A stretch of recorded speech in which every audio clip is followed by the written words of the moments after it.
This is WKYT This Morning. Good morning. We're glad you're waking up the Kentucky way with WKYT. I'm Bill Bryant. And I'm Andrea Walker. It is Wednesday, October 5th, and our team is busy this morning. A lot going on, a lot to watch right now. And at 6:30, we're tracking Hurricane Matthew. The monster storm is marching toward the U.S. 2 eastern Kentucky firefighters are recovering this morning after being knocked to the ground by an explosion inside their home. And it's the latest thing for dog lovers, DNA testing. Find out why knowing what your mutt is made of can help them actually live longer and happier lives. And we get to meet your dog. Yes, the one you saw at the very end. That's my puppy. He's cute. I got to see him the other day. He is cute. Yeah, it really is. Very cute. And our weather looks good here as we watch other things. Yes, here it looks just fine, and even towards your weekend, I don't see much of an issue. It's really as we head toward weekend off into next week, we see some changes. 60s and 50s out there early this morning. Be right around 80 degrees later on this afternoon with the mixture of sun and clouds. Really, the focus is that weekend cold front and also Hurricane Matthew. We're going to be going over that. I'll show you the track on it now, coming up in a few minutes. See you in just a bit. Thank you. Well, Hurricane Matthew is now drenching Cuba after making landfall in Cuba and sort of rolling through there overnight. At least 11 deaths are blamed on the storm. And you can see it right here behind us. The U.S. could be the hurricane's next target, prompting mass evacuations. Hannah Daniel has the latest on the deadly storm. Hurricane Matthew is barreling towards the Bahamas after hitting Cuba and Haiti with 145-mile-per-hour winds. The Category 4 storm brought torrential rain to Haiti's southwestern peninsula. Streets were turned into raging rivers. The water moved these cars down the street with ease, while people tried to get to safety.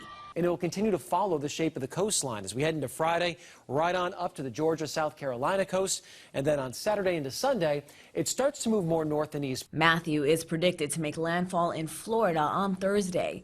Residents are stocking up on emergency supplies like food, water, and batteries. Florida Governor Rick Scott is not taking any chances, declaring a state of emergency and warning of a direct hit. There will be massive destruction that we haven't seen in years.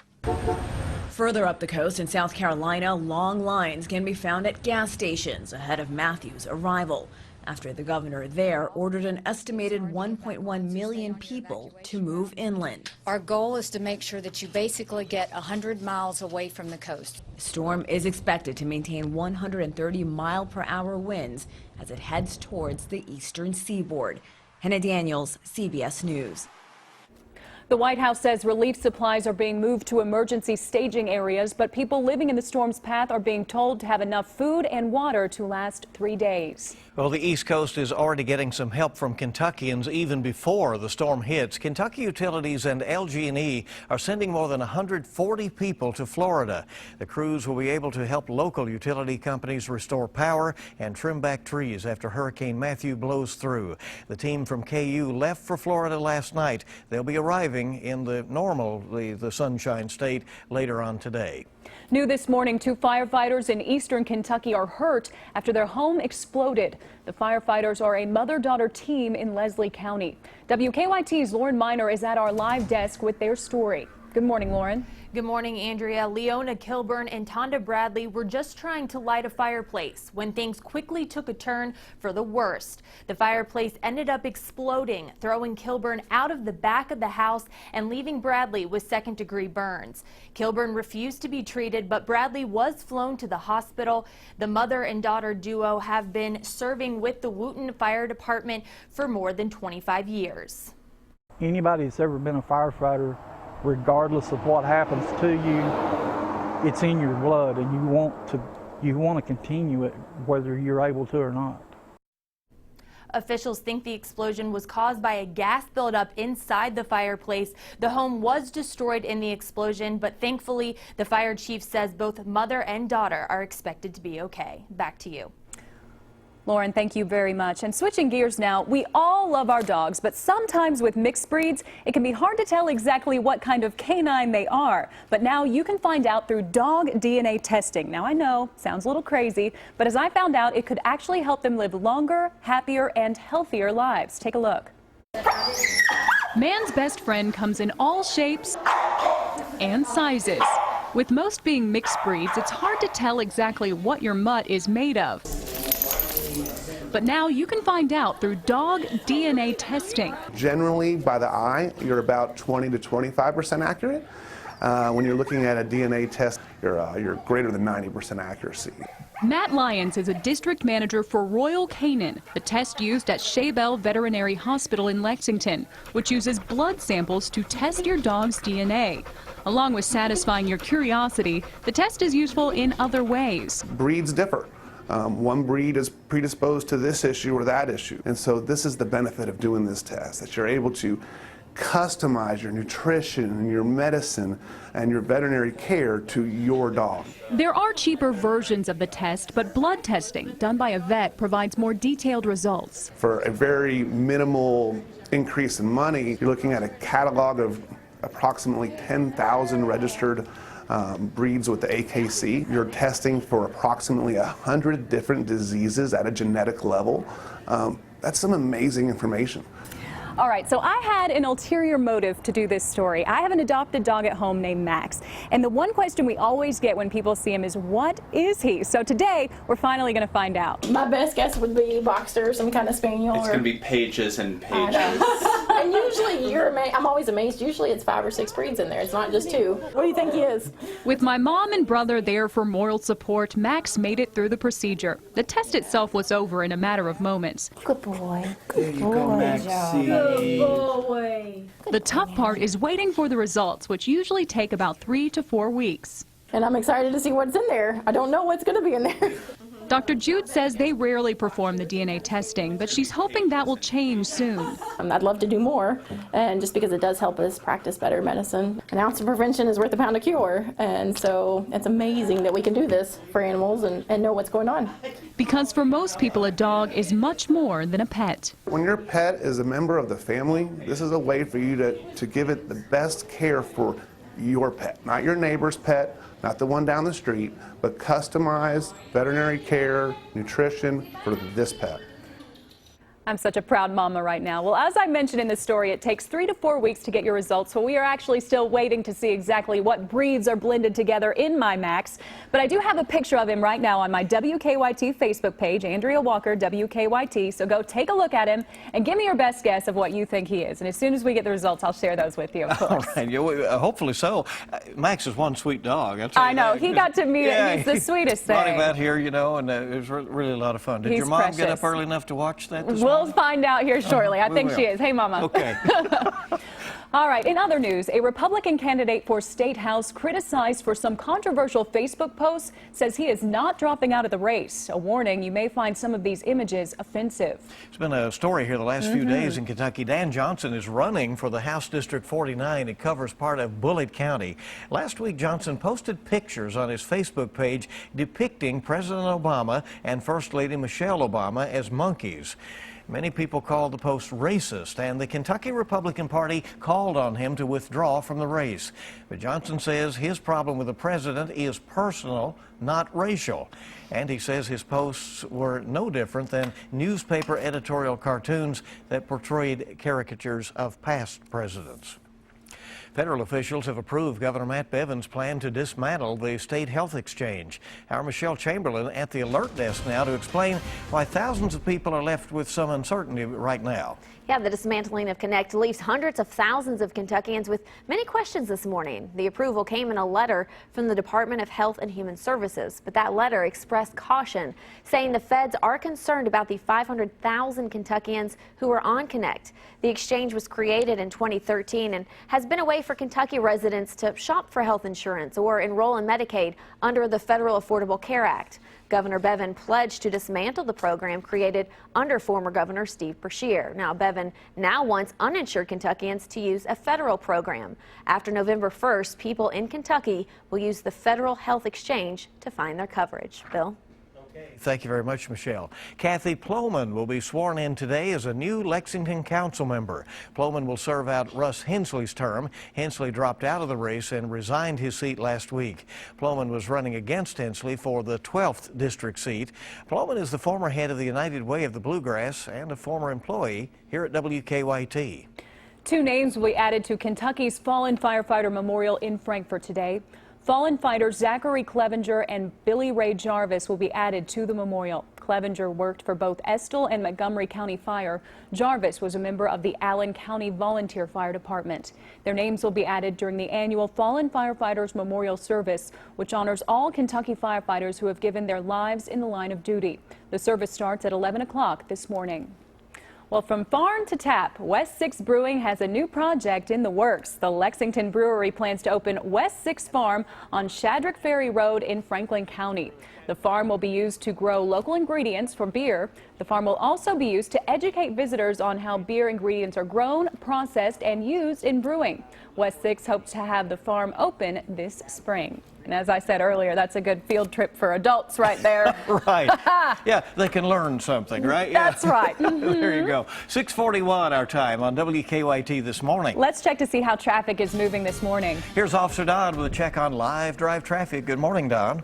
Good morning. On the inner loop of the circle at Meadow Lane, there's a two-car collision. Not a big problem getting past it, just to make you aware that they're working that one right now. North side actually looks okay. North Broadway looks great. So does Paris Pike coming in from Paris and the interstate. Between the northern and southern splits, no significant issues. As you get a live look outside at overall traffic flow and a look at what's happening in Lexington, courtesy of the Lexington Fayette Urban County government. So far, traffic cams checking out everything, and we're showing normal stuff through major intersections like that. Harrodsburg and Corporate looks good this morning all the way around. That will pick up in the next 30 minutes, and of course we'll keep you up to date on the traffic flow through that area. Now back to you in the studio. All right, everybody buckle up and make it a safe morning out there as you travel. Thank you, Don. And we have more news coming up on WKYT this Wednesday morning. Still to come, a kangaroo decided to hang out in an Indiana woman's driveway. Find out what happens next, coming up after Micah's forecast. Next 3 days actually look pretty good, and they'll feel pretty much the same as what we have been going through. However, big changes are coming there for your weekend. Does that have anything to do with Hurricane Matthew? I'll show you that and that cold front coming up next.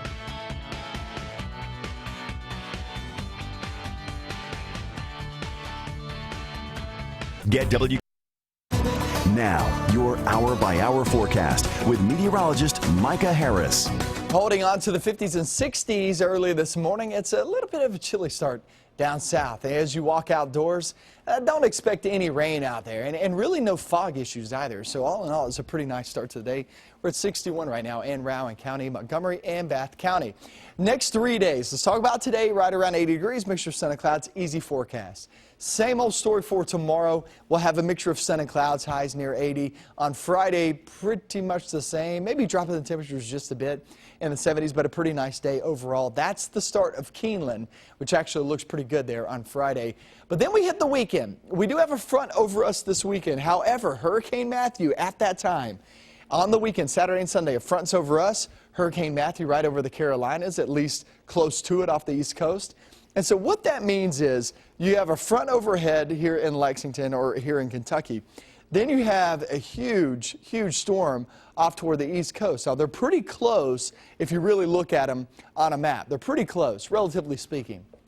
Who do you think wins in pulling in all the moisture? Obviously, the big, bad hurricane, right? It grabs all the moisture at once because it's bigger and badder than everybody else.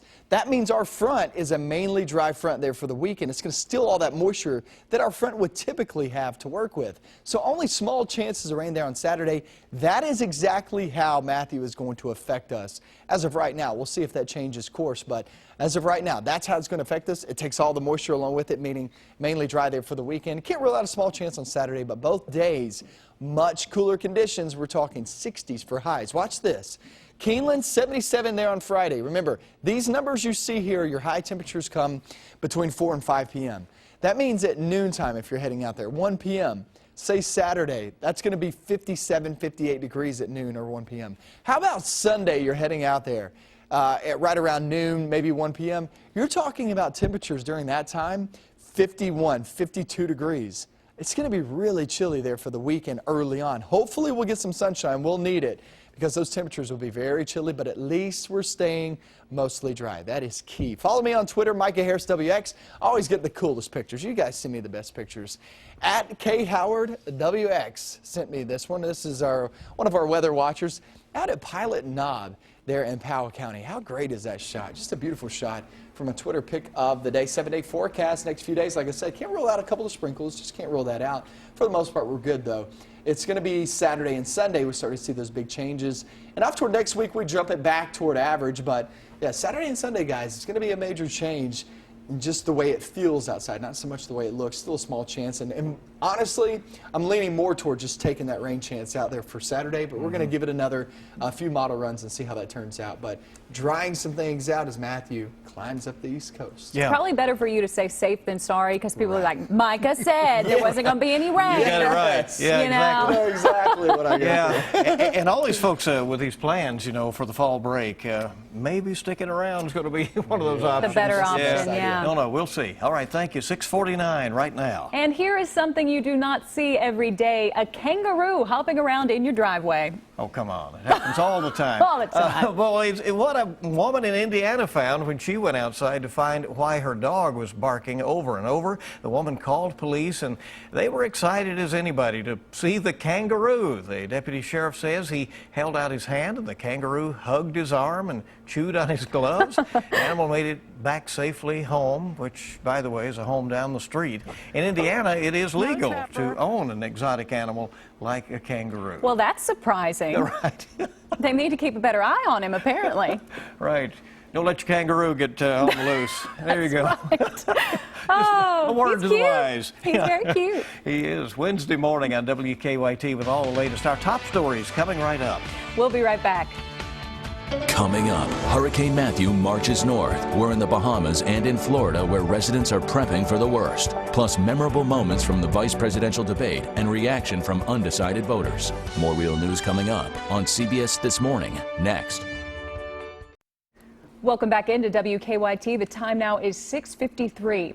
Hurricane Matthew is pounding the Caribbean this morning, and with U.S. potentially being its next target, several states are preparing for the worst. Everybody watching, and that's what's making headlines this morning. WKYT's Michelle Chamberlain joining us now with a look at what's trending on the web. Michelle? Yes, Matthew has already drenched Cuba and Haiti, killing at least 11 people. The storm is now getting ready to hit the Bahamas and is expected to hit the United States tomorrow. Florida, Georgia, North Carolina, and South Carolina are under a state of emergency. The White House says relief supplies are being moved to emergency staging areas. Kentucky Utilities, with more than 100 employees, headed that way to help with hurricane preparations. Also trending on WKYT.com, the United States government approves to dismantle Connect, leaving the feds worried about 500,000 Kentuckians who are on Connect. Governor Bevin pledged to dismantle the program created under former Governor Steve Beshear. And you'll find plenty of information from last night's heated vice presidential debate on WKYT.com. And follow meteorologist Micah Harris on Twitter at Micah Harris WX. Those are just some of the stories trending today. And just into our newsroom, this update for you. The inbound North Broadway lanes are shut down this morning. That's just before the I-75 bypass. Bill? Okay, so that's the I-75 interchange. We'll keep watch on that this morning. Other news now. State police are hoping that surveillance video will give them some answers about the death of a central Kentucky woman. Desiree Sparks was found dead over the weekend in Lincoln County. She had been reported missing from Danville last week. Police are now asking anyone along US 127 between Danville and Junction City who has surveillance cameras to come forward. They're also looking for cameras along Highway 698 in Lincoln County. Lexington police are looking for a man who robbed a hotel with a butcher knife. It happened about 11 o'clock last night at the Ramada Inn on North Broadway. Police say the man had some sort of mask over his face when he jumped over the counter and stole cash. A Jackson County jury has decided not to indict a woman accused of shooting her husband. In August, police charged Brenda Strohmeyer with assault. They say she shot her husband, Bruce, in the arm because she thought he was having an affair. Bruce did survive the shooting. State police say it took 2 days to remove and destroy thousands of marijuana plants found in Monroe County. Police say the more than 5,000 plants were found growing in a cornfield near Tompkinsville. So far, police have not made any arrests. Well, country music superstar Dolly Parton will be receiving the Willie Nelson Lifetime Achievement Award at the upcoming 50th Annual Country Music Association Awards. Parton will receive the award in Nashville next month. The November 2nd show will be airing on ABC. Parton, who wrote I Will Always Love You and 9 to 5, among many other hits, is a 9-time CMA winner, including Entertainer of the Year. Over to baseball, where the Toronto Blue Jays advanced to the playoffs in dramatic fashion last night. Edwin Ekarthasonian, Lord, I hope I'm close on that one, hit a game-winning 3-run homer in the bottom of the 11th inning. That gave the Blue Jays a 5-2 win over the Baltimore Orioles in the American League wildcard game. Toronto will now move on to face the Texas Rangers in the AL Divisional Series. And take a look at this. In North Dakota, police went on a wild moose chase when a moose walked into a mall parking lot. Police say they could not tranquilize it, so they tried to take it down, but that didn't work either, and he got away. Animal control officers say the moose is still on the loose this morning. Moose on the loose. Moose on the loose. Now Micah on the loose. Let's do that. Check out him. Yeah, it looks pretty good there. No fog issues and no rain outside. Temperatures are there in the 50s and 60s. So as you walk out the door, it's a good day.